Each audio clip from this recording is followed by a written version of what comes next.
Good morning. I believe this is our 17th edition of Bar Talk. We have a couple guest speakers today, and one of the things I want to do is call out to Megan. Is she online? I'm here. Can you hear me? I can hear you.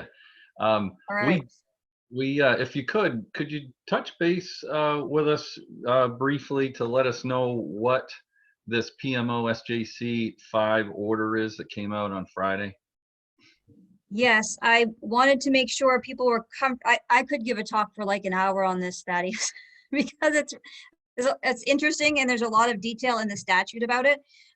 But in general, the Pandemic Order 5 puts a puts a burden on the courts and on the department to file a petition within 2 hours after a person is taken into custody, and that person. And so the statute that the order refers to is Title 22. It's Section 820 of Title 22, and it just basically says that if the department has reasonable cause to believe that a person has been exposed to or is at a risk of transmitting a disease, then that would cause a serious or imminent risk to public health and safety, then the department can take that person into custody. So this order requires judicial review, the petition for review to be filed within 2 hours after that person is taken into custody. And then the rest of Section 820 sets forth the standards that the court has to follow and that the petitioner has to follow to determine whether a prescribed treatment would be put into place or whether the person would be released after that time. So the hearing has to take place within 48 hours after the person is taken into custody or subject to the care that the department has prescribed for them, and the person has a right to counsel. So as soon as this order came out, John Pelletier from Mixels determined that he would sort of alert child protective attorneys that they are the ones that were going to be receiving appointments on these types of hearings. And so I'm on that list. So that's just why I kind of prepared for the hearings. I've taken a lot of notes, and if anyone out there is interested in kind of having a outline to follow, should they be appointed on this type of case, I'd be happy to share it. Megan, thank you. I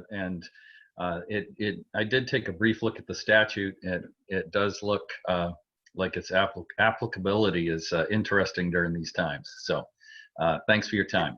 Did I stay within 3 minutes? You did very well. Okay. So, thank you, Megan. Next, we have guest speaker David Austin, who is the managing partner at Eaton Peabody. Our district governor, Ernie Babcock, had recommended that David may have a few experiences or things to share related to how his firm is dealing with our pandemic orders. David, are you on the line? I am, Thad. Can you hear me? I can, and we must all be able to hear you. I appreciate your time, and albeit it's a short amount of time, but thank you for being here. No, thank you. And I did want to start by just saying thank you to you and Angela, and all your guests. I think having Chief Mead and Bar Council and Bill Nugent and others, it's just been an incredible resource. So we really appreciate it. I fear that my participation may lower the quality of your program, but I do. I wouldn't worry about that, David. And also, I know that one of the reasons why we were excited about you too is that you've got offices like all over the state, right? Yeah, we do. So I thought I'd share a little bit. You asked a little bit about what's worked and what hasn't. I'll get to that and try to keep it within 4 minutes. But yeah, we do have 5 offices. So we've got about 110 employees overall, approximately 50 lawyers. We do happen to have offices in each of the 3 locations where there was individual orders on top of the state order. So we had to react fairly quickly in terms of evaluating the local orders with respect to what was required locally as in addition to the state order. I think that, you know, we're still obviously beyond a little bit beyond the initial planning phases in terms of the virus outbreak and reaction, but we're still in that stage of, we really haven't peaked yet. And so, you know, initially we worked on safety plan for attorneys, staff, you know, get our people working remotely. What does that take to get the tech out to them, that people that didn't have it traditionally, setting up core teams for what are essential functions. So we've done all that. That was sort of a daily triage, if you will, in terms of process during the initial weeks. You know, now we are probably addressing things like planning during this initial phase, more like weekly in terms of firm leadership, at least our admin teams, our IT teams, HR teams. That's obviously a daily experience for them, and they've just been amazing. You know, I think we've learned an awful lot through this process. The one thing I've learned is communication is more important than ever. You know, what doesn't work is failure to communicate. I think in this environment, the anxiety levels of employees, staff, attorneys, clients, just not knowing what's going on in terms of planning and preparedness is probably the most anxiety creating issue. So we've tried to provide regular updates daily early on, and then at least weekly now. We try to mix that with a combination of humor, and then certainly well-needed humor in this environment, but to have a combination of the serious with the a little bit of humor. We've set up Eaton Peabody Facebook page for our employees and attorneys and staff to stay in touch. And you know, we're all learning new skills. I've been, you know, really pleased with the adoption of working from home, even from people that really were skeptical of the ability to do so. It's been a positive experience in terms of lessons we've learned, and will definitely impact how we go about our strategic planning going forward as a firm. I think where we're at right now is really looking at what would reopening look like in terms of steps that firms will be taking. For us, we started the process early last week of kind of, obviously everyone's following the guidance that's emerging. No one really knows what this reopening will look like, but I think it's probably going to be a rolling reentry from what we can see, sort of a, whether it's region by region within the state. You know, what does that mean? We don't know, but there seem to be themes that are evolving around that, and whether it's testing, you know, what do we need to provide for protective PPE for staff, for guests, for clients. So we've been actively making arrangements to procure masks if we need to have plexiglass installed for barriers, you know, getting guidance on those, making sure that we have contractors, talking with our insurance carriers about what's covered for employee testing. We just want to know the answers to these things to the extent they're mixed into things that are either legally required or best practices in terms of a reopening environment. David, that sounds really good about your proactive planning. If there was something else you wanted to conclude with, that's good. Yeah, no, I know I'm up. I guess I would conclude just with thank you again, and communicating is more important than ever. And I know I've reached out and had several conversations with other managing partners, and it's been immensely helpful. So I encourage everyone to do that. Thank you, David, and thank you for your time. I did have a question. I'm going to put you on the spot. Do you know of any of your attorney staff filing any of these special expeditious motions and being successful on any of them? I don't, but I can find the answer to that. I did circulate that an email just in advance of this call asking if there were any special considerations. I really had very few or if any responses other than to say, most people are used to working in a remote environment, but and haven't really been affected by the technology issue. But I'll ping people on that and send that to you and let you know.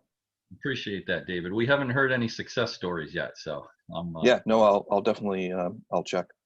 All right, thank you. Thanks for your time. And Megan, I saw that you kind of perked your head up. Did you know of any successful motions being filed? I'm sorry, you're on mute. So I've been unmuted. I don't know of any, Thad. Okay, yeah. I haven't heard of any either, but people are asking, so I figured if we could track that as best we could. I did have just a couple brief things. I don't know, anyone that checks the executive orders section of the state, the governor's page, there were 2 executive orders that were issued yesterday. One was on, I believe, my interpretation is of the executive order 41 is to allow for the reporting of tagging turkeys during turkey season to occur in June rather than, I think, May is its normal season. But I could be interpreting that incorrectly. But then there was Executive Order 42 that also was issued, which extends some of the requirements of the loan guarantee program. I actually did a little looking up of this. It looks like a program that was established by the legislature before it adjourned that allows loans to be given out and be guaranteed by FAME. And one of the things that this executive order does is it lifts the requirement that the bank use the borrower's creditworthiness as a factor. So it seems to be a loan guarantee program seems to be aimed at individuals, employees that might be in a financial predicament to help them pay their current bills. All right. Then I'll turn it over to business side. Angela. Thank you, and thank you to Megan and David for joining us today. So just a couple of items. I want to extend a welcome, if for those of you who maybe haven't heard yet, to Michelle Drager. I believe that's how you say her last name. She's been hired as the new executive director of the Maine Justice Foundation to replace Diana Scully, who's retiring in May. And Michelle will be starting on May 18th, so I'll be reaching out to her. Thad, do you want me to do the Cumberland County? Oh, I can touch base on that briefly.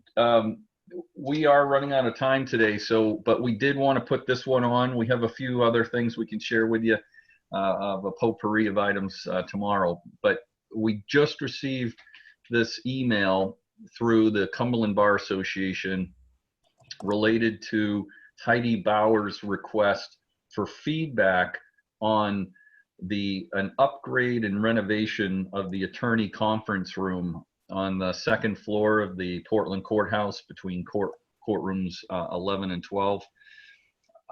She is looking for feedback by Monday, and we can put her email address maybe in our chat block, Angela, or get it out, or you can email us and ask. I just did it. Okay, excellent. So that's the update there for that. Okay, so I want you can see the upcoming guests we have for the rest of the week, Judge Libby Mitchell and Aria E. I don't want to miss out on letting you all know that we have a free CLE webinar coming up tomorrow at 9:15 to 10:15. You can see the title there. It's about how you're running your practice during this pandemic. There's going to be a lot of good information.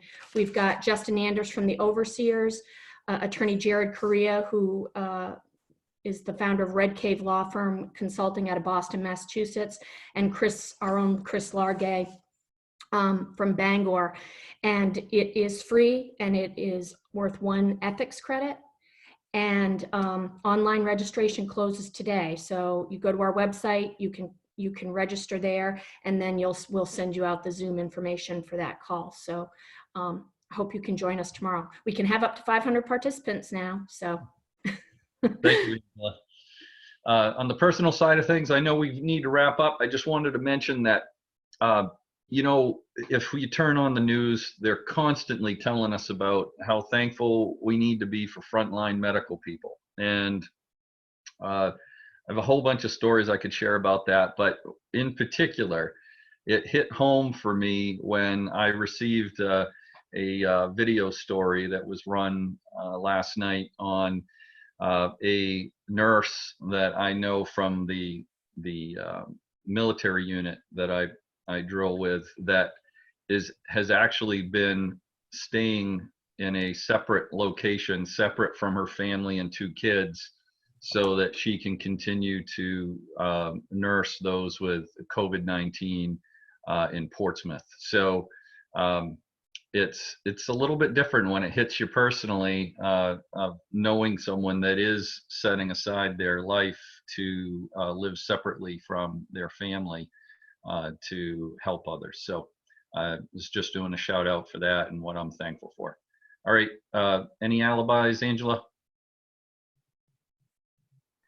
Just for those of you who are interested, check out the chat room notes from today. We're talking about the PPE on it, or PPP on it, the payment plan, and we'll post the chat, and I'll get back to it tomorrow during our call as well.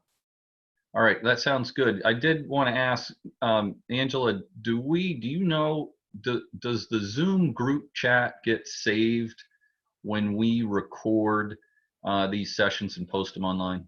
Yes, they're all posted. Okay.